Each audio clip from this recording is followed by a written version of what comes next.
બોટાદમાં દારૂની હેરાફેરી પર એલસીબીનો સપાટો. બરવાડા નાવડા રોડ પરથી પકડાયો વિદેશી દારૂ. બાતમીના આધારે દારૂ ભરેલી કાર પકડી પાડી છે. દારૂ સહિત કુલ 15.68 લાખનો મુદ્દામાલ જપ્ત કરાયો.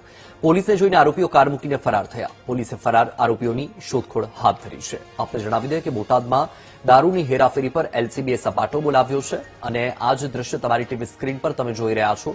બરવાડા નાવડા રોડ પરથી વિદેશી દારૂ પકડી પાડવામાં આવ્યો છે. દારૂ સહિત કુલ 15.68 લાખનો જે મુદ્દામાલ છે પણ હાલ તો જપ્ત કરવામાં આવ્યો છે.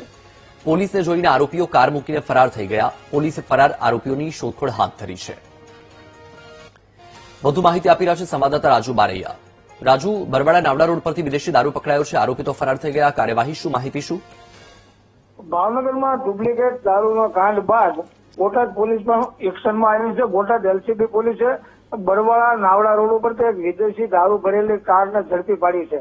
અસલ વાત કરવામાં આવે તો એલસીબી પોલીસને બાતમી મળી હતી કે કાર જે છે એ આવી રહી છે, ત્યારે બરવાડા પોલીસે બરવાડા નવયુગ સ્કૂલને આગળ વોચ ગોઠવીને બેરિકેડ લગાવ્યા હતા. તેવામાં તો ફૂલ ઝડપે ક્રેટા જે કાર છે આવી હતી ને આ બેરિકેડને સાથે અથડાઈ હતી અને તે જ દરમિયાન જે કારમાં સવાર બે શખ્સો નાસી છૂટ્યા હતા, ત્યારે પોલીસે કારમાંથી 2160 બોટલ વિદેશી દારૂ જેની કિંમત 5.68 લાખ રૂપિયા અને એક કાર મળી કુલ 15.68 લાખનો જે કુલ મુદ્દામાલ છે ઝડપી પડ્યો છે ને બંને સામે પ્રોબેશન હેઠળ ગુનો દાખલ કરી અને આરોપીને પકડવા શોધખોળ હાથ ધરી છે. જી વત્સલ.